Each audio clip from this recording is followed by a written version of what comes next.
করে আমাদের দার্জিলিং যাওয়ার প্ল্যান হয়ে গেল। তো কি করব, ট্রেনের এই মুহূর্তে কোনো টিকিট নেই, আর বাসে করে যেতে হবে। সেই জন্য বাসের টিকিট আমরা তাড়াহুড়ো করে কেটে চলে এলাম দার্জিলিং। তো দার্জিলিং যাওয়ার জন্য আপনারা ট্রেনেও যেতে পারেন, বাসেও যেতে পারেন, বা ফ্লাইটেও যেতে পারেন। তো আমরা যেহেতু শেষের দিকে টিকিটের খোঁজে গেছিলাম, সেই জন্য কোনো ট্রেনের টিকিট পাইনি, তো বাসে এরকম একটা স্লিপার বাসে টিকিট কেটে আমরা দার্জিলিংয়ের জন্য বেরিয়ে পড়লাম। তো আমাদেরকে বাস থেকে 6:15-র মধ্যে নামিয়ে দিয়েছিল। তো তারপর আমরা একটা গাড়ি ভাড়া করি এবং আমাদের ভাড়া পড়েছিল 3,000 টাকার মতো। কিন্তু আপনারা অফ সিজনে এলে 2,000 থেকে 2,500-এর মধ্যেও পেয়ে যাবেন। তাছাড়া কেউ যদি বাসে করে যেতে চান, বাসে করেও যেতে পারেন। বাস স্ট্যান্ড থেকে সরকারি বাসগুলো 105 টাকা করে ভাড়া নেয়। তো আমরা মোটামুটি দুপুর 12টার মধ্যে পৌঁছে গেছিলাম দার্জিলিংয়ে। কিন্তু আমরা যেহেতু পুরো ছুটির সিজনে গেছিলাম, সেহেতু আমরা দার্জিলিংয়ের ম্যালের কাছে হোটেল পাইনি। তো আমরা ঘুম মনেস্ট্রির কাছে এই হোটেলটাতে গেছিলাম। তো আপনারা যদি কেউ আসেন, তো এই হোটেলে থাকতে চান, তো ফোন নাম্বার এখানে লেখাই আছে, আপনারা যোগাযোগ করতে পারেন। আর এই যে ইনি হচ্ছেন গণেশজি, এই হোটেলের মালিক। তো ওনার সঙ্গে কন্ট্যাক্ট করে নেবেন। তো আপনাদেরকে হোটেলটা একটু ঘুরিয়ে ভালো করে দেখাই। এটা হচ্ছে গ্রাউন্ড ফ্লোরে ডাইনিং প্লেসটা, যেখানে আমরা সবাই এখানে খাবার খাচ্ছিলাম। তো এখানে খাবার বেশ ভালোই পাওয়া যাচ্ছিল, রুটি, ভাত, যা খাবেন সবই পাওয়া যাচ্ছিল। আর আমাদের রুমটা ছিল ওপরে, এটা হচ্ছে ওপরের রুমের ব্যালকনিটা। আর সামনে থেকে আমরা এই যে এখানে 3টে রুম আমরা নিয়েছিলাম। তো রুমগুলো আপনাদেরকে একটু দেখিয়ে দিই। এই দেখুন, এই একটা দুটো বড় রুম ছিল, একটা ছোট রুম ছিল। বড় রুমগুলো মোটামুটি এরকম সাইজ, আর একটা বড় বেড, একটা ছোট বেড ছিল। আর এই জায়গাটা থেকে, এই জানলাটা থেকে, এখান থেকে একদম কাঞ্চনজঙ্ঘা ভিউটা পুরো খুব সুন্দর দেখা যায়। আমাদেরকে একটু দেখিয়ে দিচ্ছি, দেখে নিন।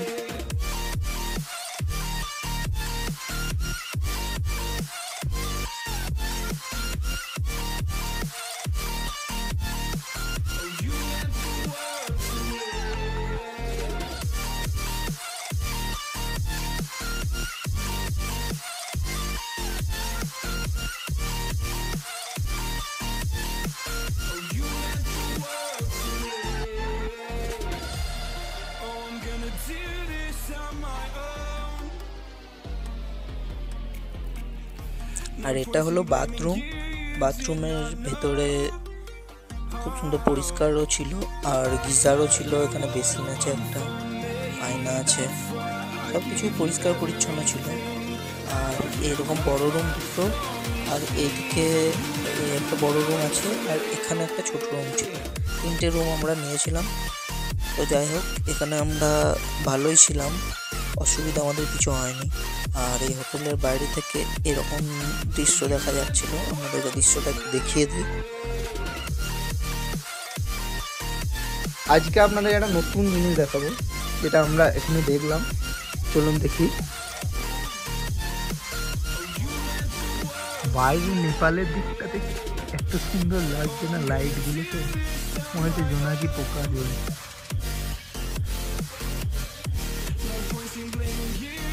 তো যেহেতু আমরা ঘুম মনেস্ট্রির কাছে ছিলাম, তো আমরা পায়ে হেঁটে একটু ঘুম মনেস্ট্রি আর বাতাসিয়া লুকটা দেখার জন্য বেরিয়ে গেলাম। তো এইটা হচ্ছে ঘুম মনেস্ট্রি। ঘুম মনেস্ট্রির ভেতরে যদিও কাজ চলছিল, তবুও আপনাদেরকে দেখিয়ে দিচ্ছি আমি। তো এরকম কালারের কাজ চলছিল এখানে। যাই হোক, তবুও আমরা মোটামুটি দেখে নিলাম। আর বাইরে এইসব নানা রকম জিনিস বিক্রি হচ্ছিল, প্রচুর দাম বলছিল, আমি তো হাত দিতে পারিনি। এরপর আমরা চলে এলাম বাতাসিয়া লুপে। তো এখানে ঢুকতে গেলে বাচ্চাদের কোনো টিকিট লাগে না, কিন্তু বড়দের জন্য 50 টাকা করে টিকিট লাগে। যাই হোক, এখানে আমরা টিকিট কেটে ভেতরে ঢুকে গেলাম দেখার জন্য কি আছে। যাই হোক, এখানে জায়গাটা খুব সুন্দর, আর আমরা এখানে অনেকক্ষণ সময়ও কাটালাম। কারণ আজকে যেহেতু আমরা এসেছি এখানে, আজকে কোথাও ঘুরতেও যাইনি, তো আমরা ভাবলাম যে এখানেই আজকে সন্ধে পর্যন্ত কাটানো যাক। যাই হোক, এখানে সন্ধ্যে পর্যন্ত আমরা অনেকক্ষণ ছিলাম আর অনেক কিছু ফটো এবং ভিডিও শ্যুট করে নিলাম। তো যাই হোক, আপনাদেরকেও একটু ভিডিওগুলো দেখিয়ে দিচ্ছি। আর এখানে কিছুক্ষণ থাকার পর আমরা টয় ট্রেনেরও দেখা পেয়ে গেলাম।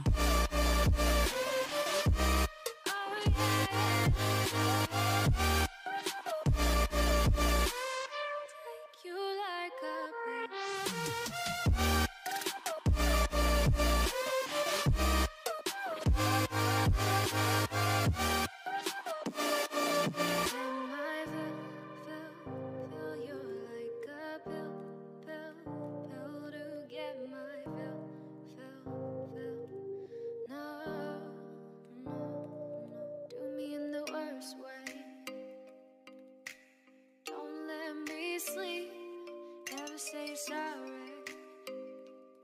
Oh, maybe I'll leave, baby, but you know I never will. No, so I choke you down. তারপরের দিনে আমরা সকাল সকাল একটু বেরিয়ে গেলাম।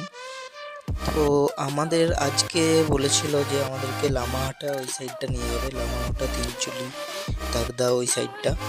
তো সেই মতো আমরা গাড়ি করে বেরিয়ে পড়লাম। তো এখানকার প্রাকৃতিক সৌন্দর্য এত সুন্দর লাগছিল আমাদের, তো আমরা খুবই এনজয় করছিলাম এবং খুব ভালো লাগছিল এখানে এসে। যেহেতু আমরা গরম থেকে এখানে গেছি, অবশ্যই তো ভালোই লাগবে। ওয়েদার এখানে তুলনামূলক অনেক ঠান্ডা। মোটামুটি 1.5 ঘন্টার মধ্যে আমাদেরকে লামাহাটা পৌঁছে দিয়েছিল। যেহেতু এখন খুব ভিড়ের সময় এবং রোড জ্যাম খুব বেশি ছিল, সেই জন্য একটু টাইম লাগলো। যাই হোক, লামাহাটার টিকিট কাউন্টারে গিয়ে আমাদেরকে 20 টাকা পার পার্সন টিকিট কাটতে হয়েছিল এবং বাচ্চাদের কোনো টিকিট লাগানো। আর লামাহাটা ঢুকেই পাহাড়ে চড়া আমরা স্টার্ট করে দিয়েছিলাম। তো যাই হোক, আপনারা যদি ওপরে একটা লেক আছে, ওই লেকটা দেখতে যান, তাহলে লামাহাটা থেকে ঢুকে ডান দিকের পাহাড়টার দিকে চড়ার চেষ্টা করবেন, তাহলে পেয়ে যাবেন লেকটা। কিন্তু বাঁ দিকেরটাতে লেকে যাওয়া যাবে না। তো আমরা প্রথমে ভুল করে বাঁ দিকেরটাতেই চলে গেছিলাম। যাই হোক, একটু কষ্ট করে হলেও আমরা ওপরে লেকটা দেখার জন্য গেছিলাম। খুব একটা বড় সড়ো লেক নয়, ছোট মতো একটা জায়গা। যাই হোক, মোটামুটি ভালোই বটে। আর এখানকার সবথেকে সুন্দর হলো এই পাইন গাছের ঘেরা যে জায়গাটা, এখানে বসে থাকতেই খুব সুন্দর লাগে। যাই হোক, আমরা এখানটায় একটু সময় কাটিয়ে তারপর আস্তে আস্তে নিচের দিকে নেমে গেলাম।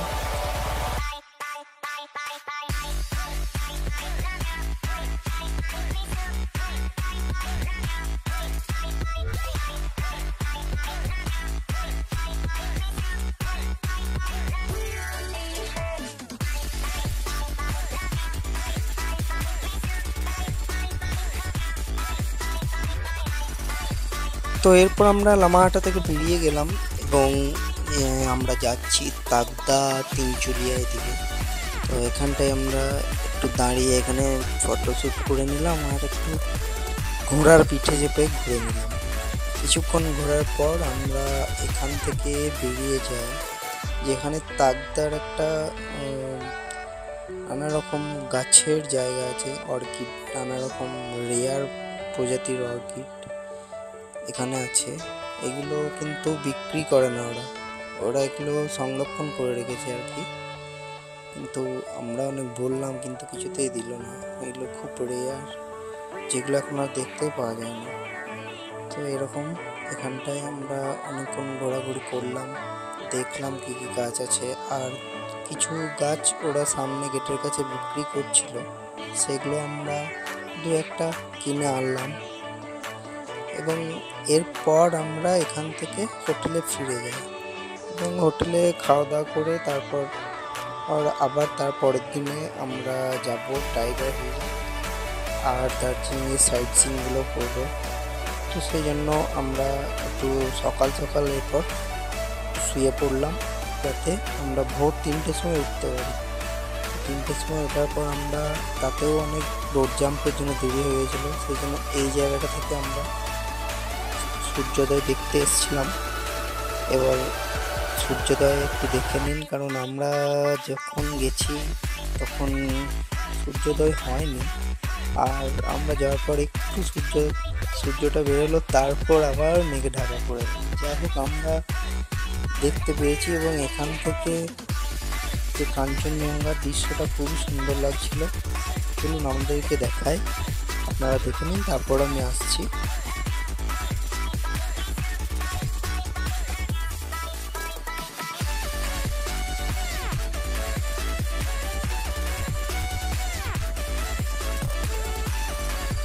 তো এরপর আমরা এখান থেকে বেরিয়ে যাই এবং একটু টিফিন করে আবার ঘোরার জন্য বেরিয়ে পড়ি এবং প্রথমেই যাই আমরা জুলজিক্যাল পার্কে, যেখানে ঢুকতে গেলে আমাদেরকে টিকিট দিতে হয়েছিল 110 টাকা করে পার পারসন, আর ছোট বাচ্চাদের জন্য টিকিট লাগেনি। তো এখানে কি কি আছে একটু দেখে নিন। বাঘটা আমাদের একদম সামনে চলে এসেছিল, যেন আমাদেরকে এসেই পোজ দিচ্ছে। যাই হোক, আমরা এখানে কি কি দেখলাম সবই আপনাদেরকে দেখাচ্ছি, আপনারা পুরো ভালো করে দেখে নিন, তারপর আমি আসছি। আর এখানকার মিউজিয়ামটা খুব সুন্দর, মিউজিয়ামের ভিউটা আপনাদেরকে একটু পরে দেখাচ্ছি, আগে কি কি আছে দেখে নিন।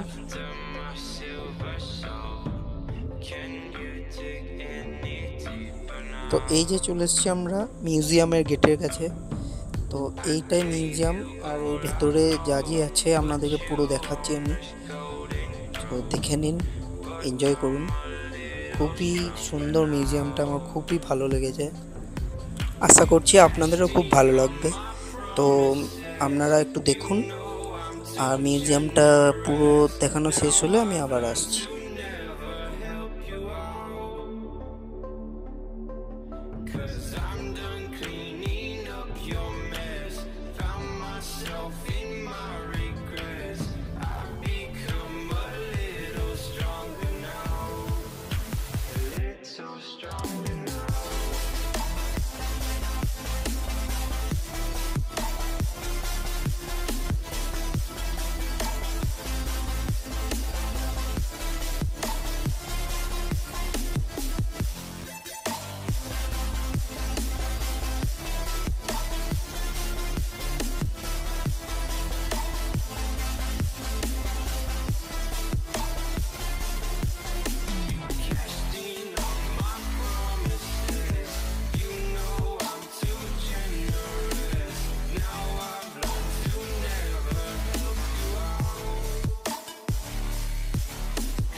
তো এরপর আমরা এই জুটা থেকে বেরিয়ে যাই এবং রাস্তায় যেতে যেতে একটা স্কুল দেখা যায়, যে স্কুলটার মধ্যে মেহুনা ইয়ারিয়া এইসব সিনেমা শুটিং হয়েছিল। দেখে নিন স্কুলটা। আর এটা হচ্ছে তেনজিং রক। তেনজিং রকে এখানে এরকমভাবে আপনারা চড়তে পারেন, যে যদিও আমরা এখানে যাইনি। আর তারপরে আমরা আসি চা বাগানে।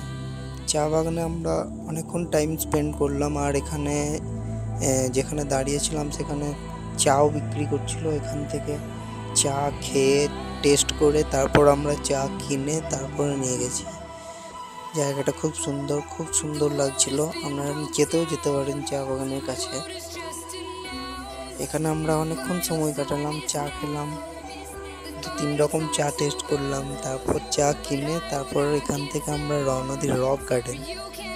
তো রক গার্ডেনে আমরা অনেকক্ষণ এনজয় করেছি এবং পুরো এই ঝর্ণার জলের মধ্যে খুব এনজয় করেছি। আপনারা দেখুন, রক গার্ডেনটা আমার খুব ভালো লেগেছে।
তো রক গার্ডেনে অনেকক্ষণ কাটানোর পর আমরা বললাম যে আমরা একটু ম্যালের ওদিকে যাব। যেহেতু আমরা ম্যালের কাছে হোটেল পাইনি, সেই জন্য আমরা ঠিক করলাম ম্যালের ওদিকে যাব। তো ম্যালের ওদিকে যাওয়ার পর দেখলাম এখানে কি যেন একটা অনুষ্ঠান ছিল সেদিন। তো এরকম হচ্ছিল অনুষ্ঠান, এখানে গান বাজনা হচ্ছিল, প্রচুর লোক ছিল এখানে। তো আপনারা একটু গানটা শুনে নিন, খুব সুন্দর হচ্ছিল।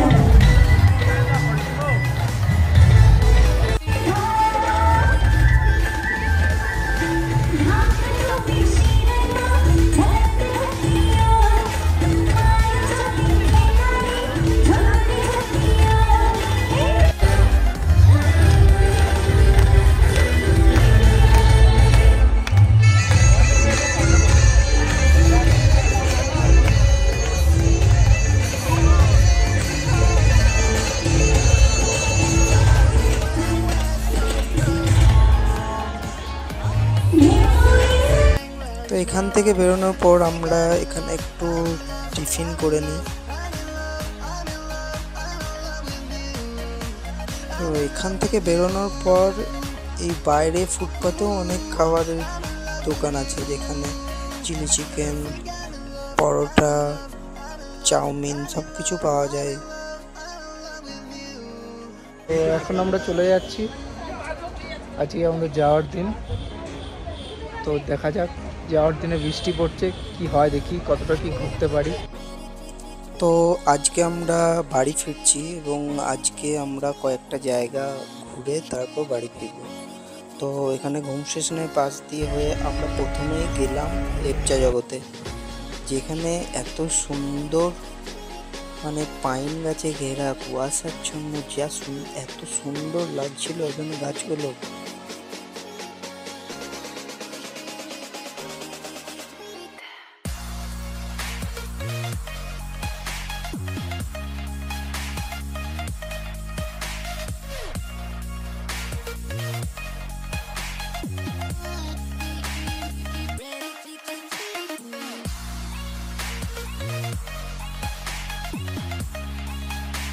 তো এখানে কিছুক্ষণ থাকার পর আমরা চলে এলাম সীমানা ভিউ পয়েন্ট। যদিও এখানে প্রচণ্ড বৃষ্টি পড়ছে, জানি না কেমন কি দেখা যাবে, তবুও এলাম একবার দেখতে। দেখুন ভিউটা আপনারা।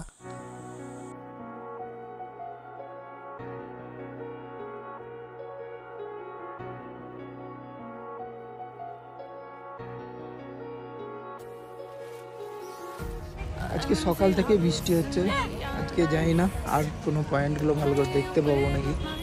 যাই হোক, পুরো বৃষ্টি হচ্ছে দেখুন, ওরা ছাতা নিয়ে দাঁড়িয়ে আছে, সবাই ছাতা নিয়ে দাঁড়িয়ে আছে, কিচ্ছু দেখা যাচ্ছে না এখানে কুয়াশাতে।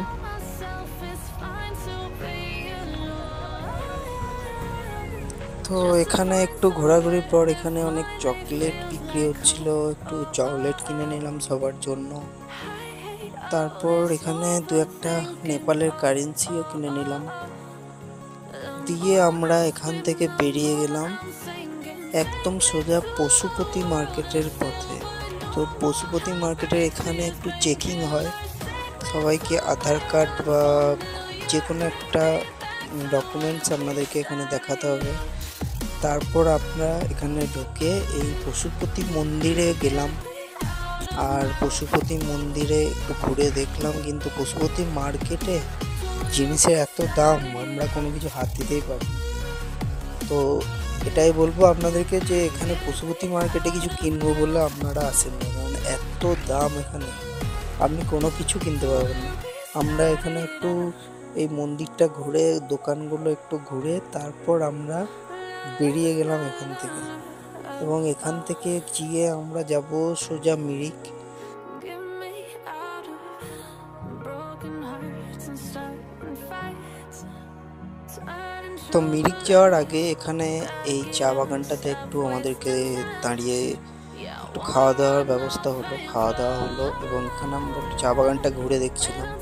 তারপর আমরা গেলাম মিরিকে, কিন্তু মিরিকেও আমরা গিয়ে ওপারে যাইনি, এপার থেকে দেখে নিলাম লেকটা। আর ওপারে অনেক বোটিংয়ের ব্যবস্থা আছে, আরও অনেক কিছু আছে, কিন্তু ওইদিকে গাড়ি যেতে দিচ্ছিল না বলে যাওয়া হলো না। তারপরে আমাদের পৌঁছাতে হবে শিলিগুড়ি, কারণ আমরা আজকেই বেরিয়ে যাব, আমাদের সন্ধ্যাবেলায় বাসের টিকিট কাটা আছে। তো সেই জন্য আমরা আর এখানে বেশি দেরি করলাম না, এখান থেকে বেরিয়ে গেলাম বাড়ির উদ্দেশ্যে। তারপর শিলিগুড়িতে পৌঁছে আমরা বাসে চেপে গেলাম এবং বাড়িতে পৌঁছে গেলাম তারপরের দিন সকাল 8টা এরকম সময়। তো আমাদের দার্জিলিং ট্যুরের এই 3 রাত 4 দিনের ট্যুর এখানেই শেষ হলো। আশা করি আপনাদের ভিডিওটি খুব ভালো লেগেছে, আর যদি ভালো লাগে আপনারা অবশ্যই লাইক অ্যান্ড সাবস্ক্রাইব করবেন। তো থ্যাংক ইউ অ্যান্ড টাটা।